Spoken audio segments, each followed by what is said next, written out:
YouTube, what is up? So I've had the 15 Pro here for over a month now, and I thought I'd put together a little video, give you my thoughts and opinions on the new design and everything, and is it something that you should upgrade to? So what do you say? Let's get into it. Now, one of the big things that they did this year with the 15 Pro is they have this titanium frame now. They got rid of the stainless steel and went titanium. It does look very nice. And of course, here I've got the natural titanium color. It's lighter. I think they say between the 15 Pro and 15 Pro Max, it's like 15 to 18% lighter. I think they did something with the weight distribution because, one, it feels lighter, but I don't know, the weight feels better because I had the 14 Pro Max and that thing was a heavy brick. I was at the Apple store the other day and I picked up the 15 Pro Max, and yes, it feels a lot lighter. It feels more than, 15, 18%, whatever it is, but I think again, it's that weight distribution. And I did have, and still do have, the 14 Pro Max, my son has that, and the 13 Pro, my wife has, and it does feel lighter. The feel in the hand, it does feel a lot better. The sides on the back is rounded instead of those sharp edges. But it's amazing how you go from stainless steel frame to a titanium frame on how, light it does feel. And also too, it does help with the fingerprints. The natural titanium does not hardly show. There's still some fingerprints on it, but it doesn't hardly show like the stainless steel does. I've seen and heard with the other titaniums, the darker titaniums like the blue and the black, that does show fingerprints on it, but the lighter color, it doesn't show as much.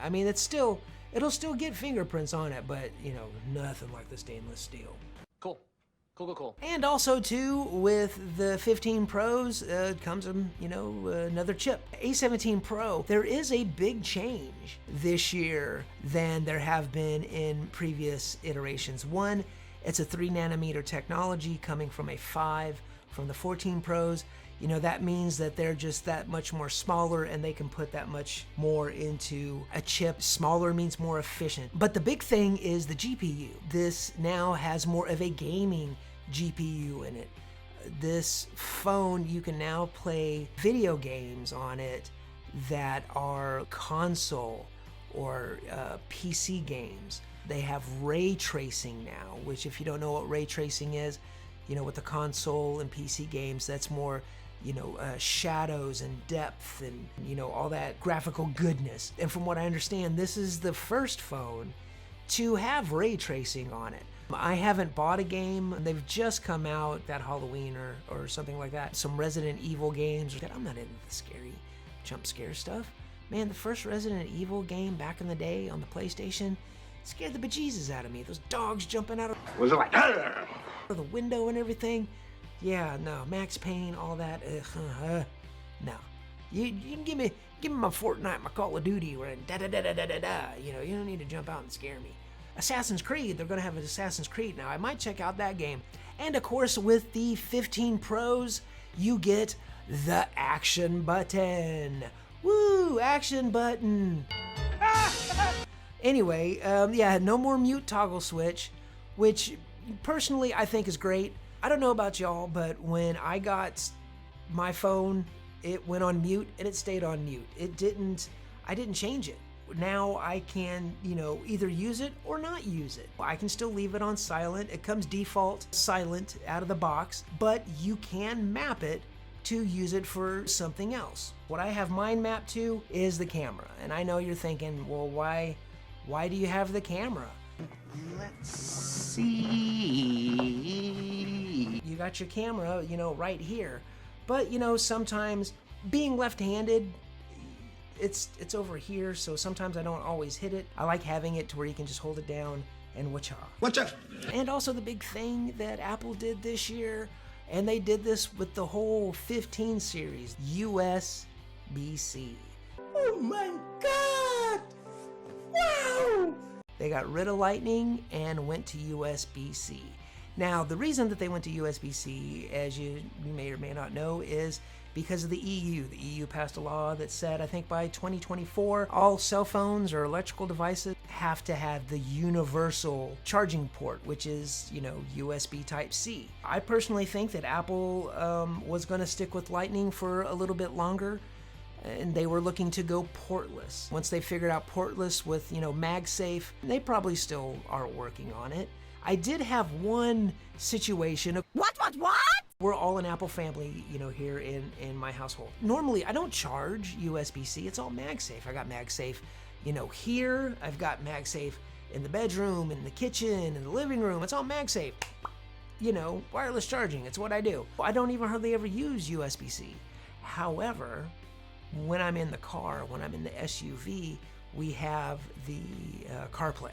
And it's not wireless. You have to plug it in. There was my issue.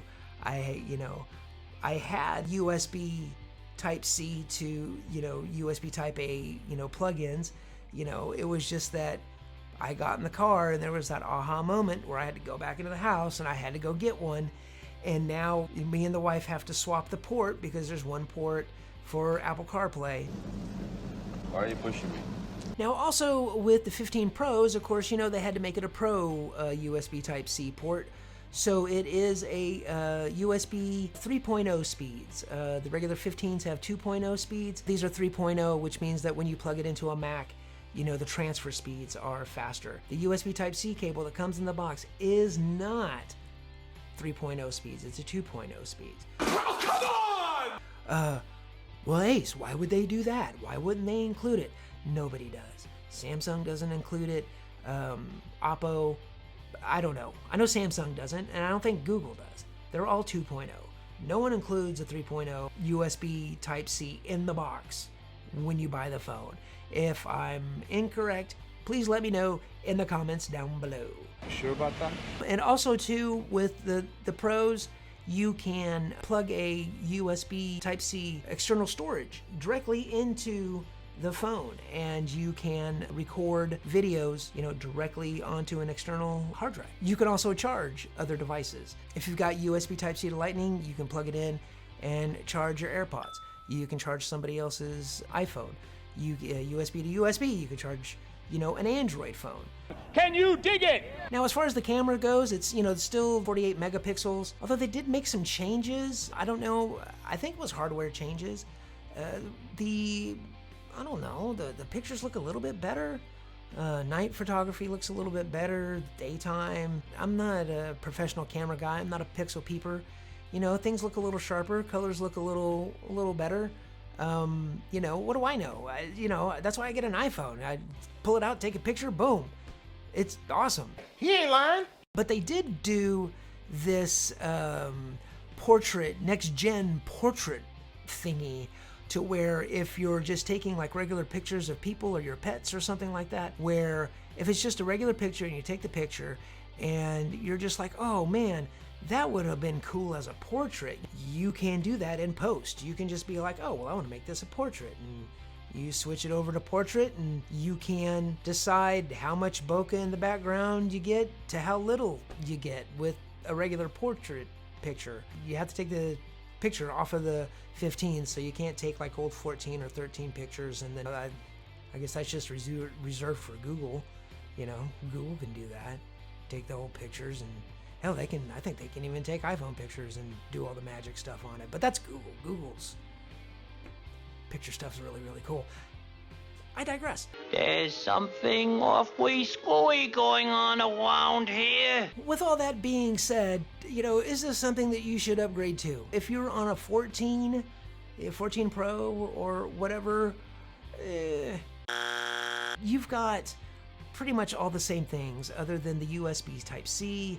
It's a little lighter, titanium. That means nothing. It still performs the same. You got the same cameras and everything like that. You have the action button. So you just saw what you could map it to. It's cool, it's neat, but is it worth an upgrade? I really don't think so. If you want to upgrade, by all means upgrade. Just, don't break the bank. 10 months. There's going to be a 16. And you know what's gonna happen when the 16 comes out? 12 months later, there's gonna be a 17. No, baby, you dig it the most. You know, the reason that I do it, one, is I like to make content, love to make videos. Welcome back, Captain Obvious. Like I said, my family, you know, I've got my son, I've got my wife, I've got my mother-in-law. They're all in the Apple ecosystem. We're all on the same, you know, plan. So, you know, I get the latest and greatest each year and I hand down. Kind of on the fence and then stay on the fence. You know? Wait, you know, see what the 16 has. Now, if you have a 13 Pro, see, that's where things change. There might be enough reason to upgrade from a 13 Pro to a 15 Pro. Lighter, you know, the titanium, blah, blah, blah, blah, blah. Just the same reasons why I said not from a 14. There's extra things that you get that already came on the 14s, like always on display. I love the always on display, especially with standby mode now that was updated in iOS 17. You pop that on your charger at night in landscape mode, and you got your little little clock that, you know, is on all the time. Well, not necessarily on all the time. You can set it to where, you know, motion, it'll detect motion, and then it'll turn on. And I don't know, it's cool. All right. It's a nice, you know, big side. When the alarm goes off, it's big button. I don't have my glasses on when I'm sleeping. My wife, she uses it on the 13 Pro, but she doesn't have the always on display. So, you know, she has to tap it, you know, to see the time. With the 15s, from the 13s, you get Dynamic Island, which I've enjoyed Dynamic Island. And that's cool. The 13 Pros, you guys have got the, 12 megapixel? This is the 48. You know, you get the upgraded portrait stuff. Better video stabilization with this iteration. You get crash detection with the 14s and the 15s. And then, you know, you're getting SOS via satellite. Yes, science! If you don't have cell service, if you're out in the middle of somewhere, you can still text somebody via satellite to get some help. And now with the 15s, they even have it to where they have it, the SOS with the satellite for roadside assistance. I mean, come on, you're out in the middle of nowhere, no cell signal, that's okay. I got the satellite thing, so I'll get somebody to come fix my tire. This was one of my big things from going from the 13 to the 14 was the peak brightness. The peak brightness on the 13s out in daylight, the peak brightness coming off your screen was 1,000 nits. The 14s and the 15s are 2,000 nits.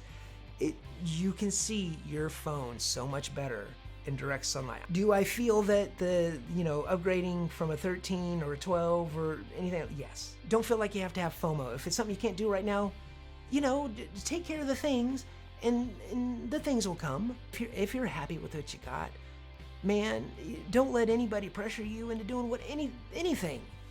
You're grown. Make your own decisions. Feel me knocking? And if you like tech and tech reviews and the accessories that go along with your tech, why don't you check out this video? And a sub to the channel, well, that would just be swell. Peace and love, y'all.